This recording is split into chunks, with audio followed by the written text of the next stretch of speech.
Assalamualaikum warahmatullahi wabarakatuh. Salam sejahtera untuk kita semua. Ketemu lagi dengan saya Pak Zainuddin. Di kesempatan kali ini kita akan coba membahas beberapa soal yang berkaitan dengan sistem sirkulasi, materi pelajaran biologi kelas 11 semester ganjil.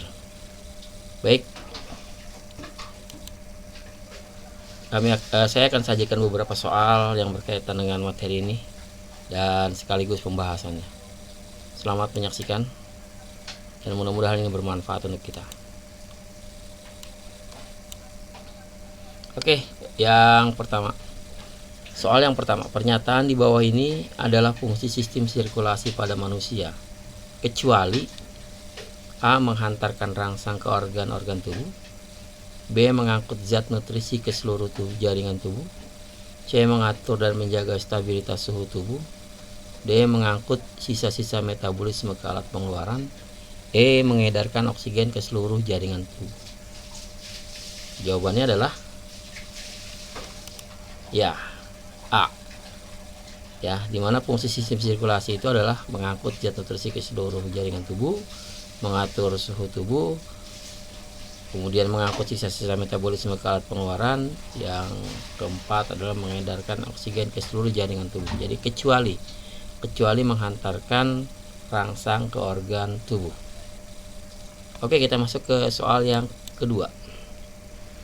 Nah, di antara pernyataan berikut yang bukan ciri pembuluh arteri: A. tempat keluarnya darah dari jantung, B. letaknya di daerah agak dalam dari kulit, C. tekanan kuat, D. membawa darah menuju jantung, E. membawa oksigen. Jawabannya adalah ya, D. Ya, karena pembuluh arteri terletak di dalam tubuh dengan dinding tebal dan elastis membawa oksigen keluar dari jantung. Ya.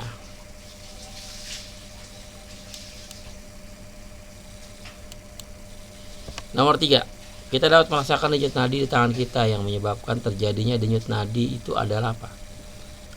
A. gerakan jantung memompa darah ke arteri, B. gerakan jantung memompa darah ke kapiler, C. gerakan jantung memompa darah ke vena, D. gerakan jantung memompa darah ke paru-paru, E. gerakan paru-paru memompa darah ke jantung. Jawabannya adalah A. Ya, dimana penyebab terjadinya denyut nadi itu adalah gerakan jantung memompa darah ke arteri. Nomor 4. Tekanan diastol adalah tekanan yang terjadi pada saat darah A. keluar dari serambi jantung, B. masuk ke bilik jantung, C. keluar dari jantung, D. keluar dari bilik jantung, E. masuk ke serambi jantung. Jawabannya adalah ya, E.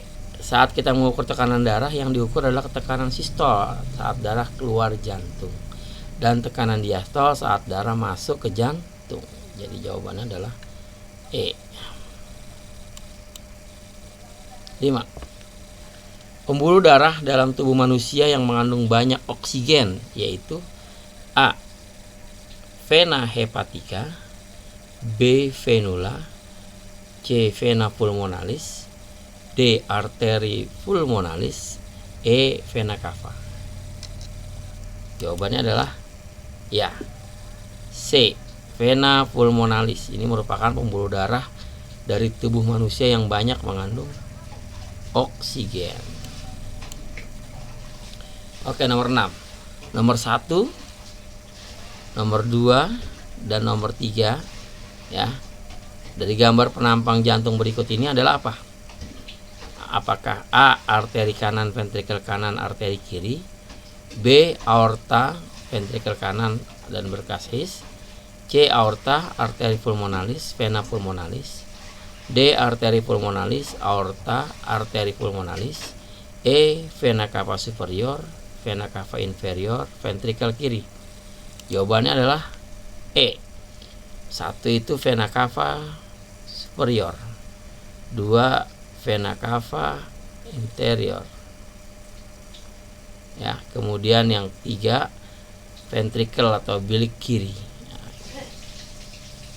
Lanjut ke nomor 7. Peredaran darah kecil pada manusia yang tepat adalah A. Bilik kanan, vena pulmonalis, paru-paru, arteri pulmonalis, serambi kanan. B. Bilik kanan, arteri pulmonalis, paru-paru, vena pulmonalis, serambi kiri. C. Bilik kiri, vena pulmonalis, paru-paru, arteri pulmonalis, serambi kanan. D. Bilik kiri, arteri pulmonalis, paru-paru, vena pulmonalis, serambi kanan. Atau E. Bilik kanan, arteri pulmonalis, paru-paru, vena pulmonalis, serambi kanan. Jawabannya adalah B.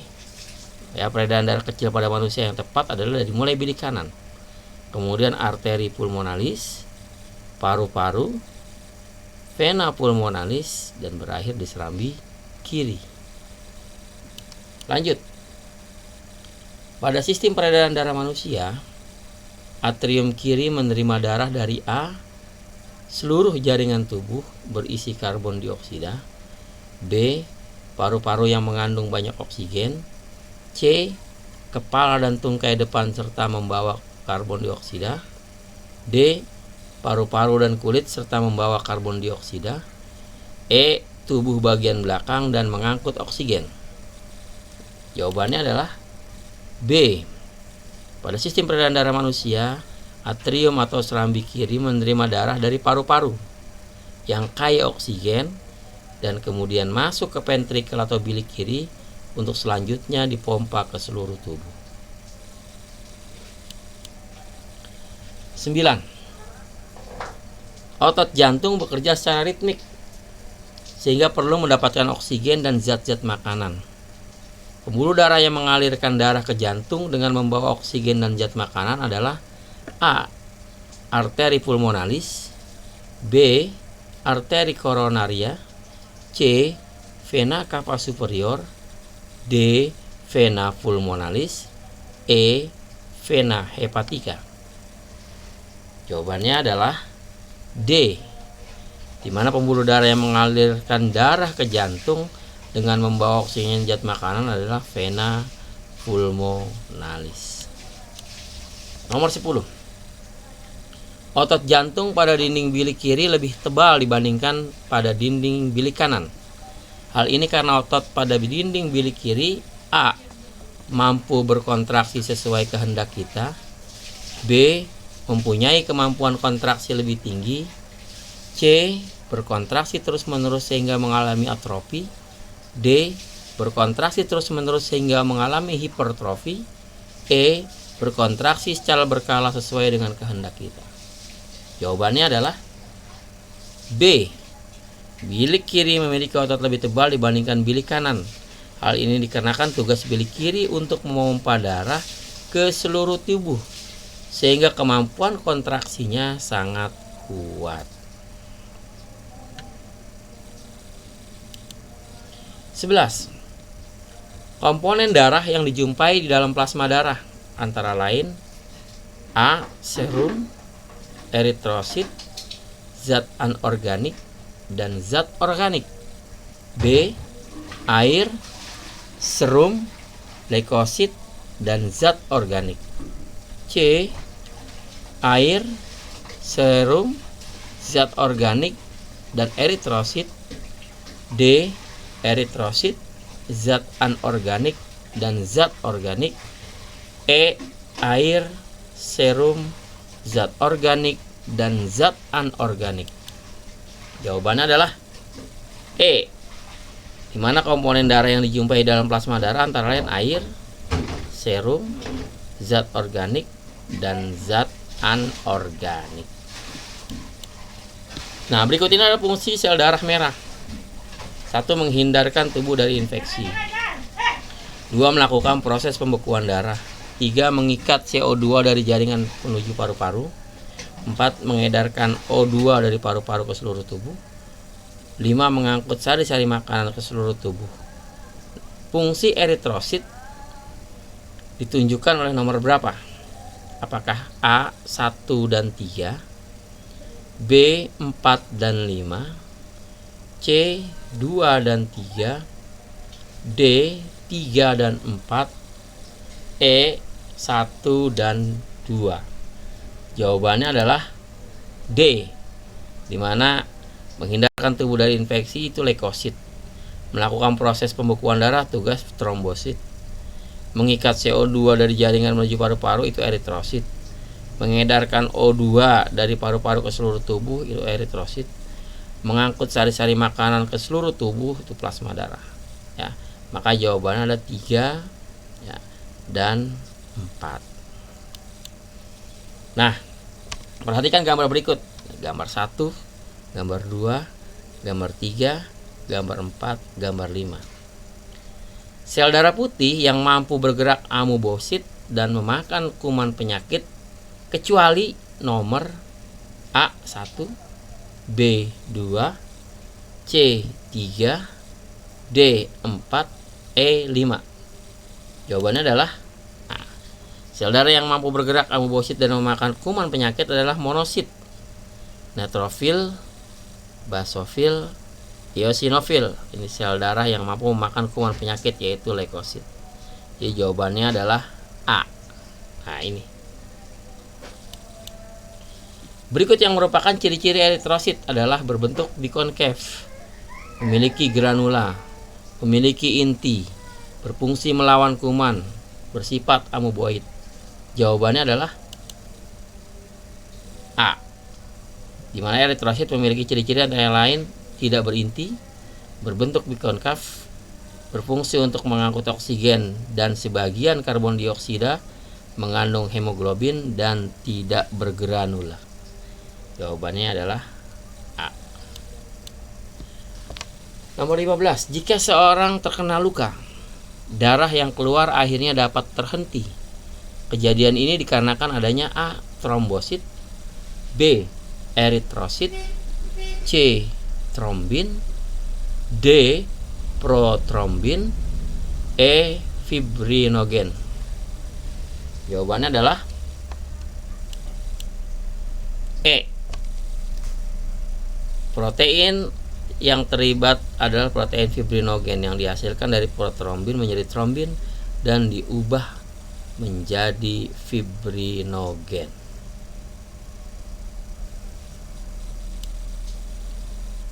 Nomor 16. Sel darah putih pada tubuh kita yang mempunyai peranan dalam keadaan alergi adalah A. granulosit, B.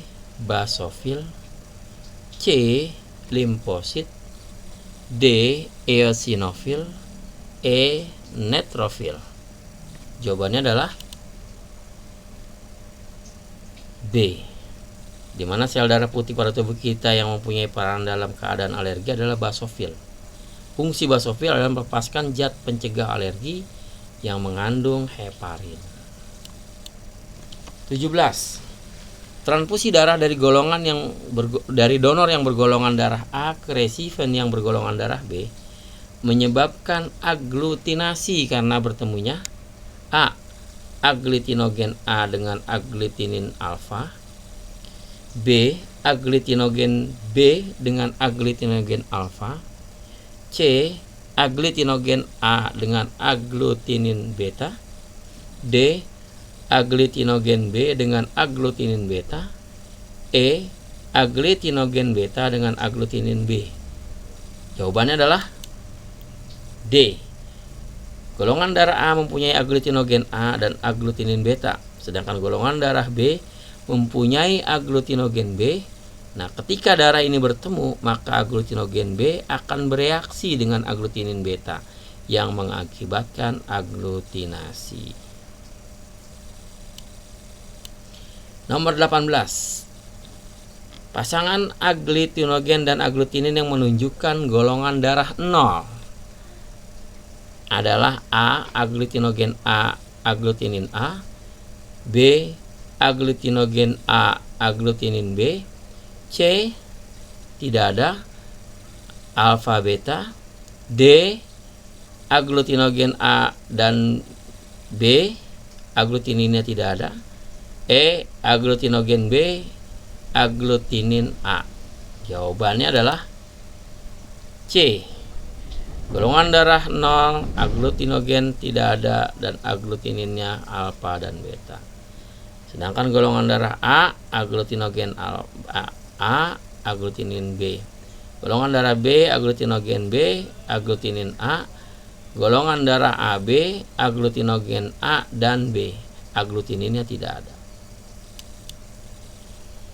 Nomor 19, wajah Mary selalu terlihat pucat, tubuhnya lesu, dan hasil uji laboratorium menunjukkan leukositnya jauh di atas normal. Sedangkan sel darah merahnya sangat rendah. Mary diduga menderita A. anemia, B. hipotensi, C. leukemia, D. embolus, E. hemofilia. Nah, jawabannya adalah C. leukemia. Pucat, tubuh lesu, dan tingginya jumlah leukosit, sedangkan eritrosit amat rendah merupakan gejala penyakit leukemia. Nomor 20. Penyakit anemia disebabkan oleh hal-hal berikut, kecuali A. kekurangan zat besi, B. kekurangan eritrosit dalam darah, C. terkena penyakit malaria, D. adanya cacing tambang dalam darah, E. kekurangan zat karbohidrat. Nah, jawabannya adalah E. Anemia itu rendahnya kadar hemoglobin dalam darah dapat terjadi karena kekurangan bahan pembentuk hemoglobin, protein, dan zat besi. Yang kedua, kerusakan eritrosit karena parasit malaria. Yang ketiga, perdarahan mendadak akibat kecelakaan atau karena perdarahan. Jadi jawabannya adalah E. Kecuali. Kelainan berupa pengerasan dan penyempitan pembuluh darah akibat endapan senyawa lemak disebut A. embolus, B. trombus, C. arteriosklerosis, D. arteriosklerosis, E. hemoroid. Jawabannya adalah D. arteriosklerosis, karena pengerasan pembuluh kapur oleh zat kapur. Sedangkan arteriosklerosis pengerasan pembuluh darah oleh kolesterol dan lemak. Embolus jenis penyakit jantung akibat tersumbatnya arteri menuju otak oleh trombus. Nah, trombus darah yang membeku. Ya, hemoroid pelebaran pembuluh darah di sekitar anus. 22. Berikut adalah nama beberapa penyakit atau gangguan pada tubuh manusia. 1. Varises, 2. emfisema, 3. sklerosis, 4. skoliosis, 5. artritis. Yang merupakan penyakit atau gangguan pada sistem peredaran darah adalah A. 1 dan 2, B. 1 dan 3, C. 2 dan 3, D. 2 dan 4, E. 4 dan 5. Jawabannya adalah B. 1 dan 3, di mana varises dan sklerosis merupakan penyakit atau gangguan pada sistem peredaran darah. Emfisema penyakit atau gangguan pada sistem pernapasan. Skoliosis dan artritis merupakan penyakit atau gangguan pada sistem gerak. Nomor 23. Gangguan adanya pelebaran pembuluh darah di anus disebut A. hemoroid, B. trombus, C. embolus, D. aterosklerosis, E. arteriosklerosis. Jawabannya adalah A. hemoroid, nama lain dari ambeien yang berarti adanya pelebaran pembuluh darah pada daerah anus. Sedangkan trombus tersumbatnya pembuluh darah oleh benda yang tidak bergerak. Embolus tersumbatnya pembuluh darah oleh benda yang bergerak.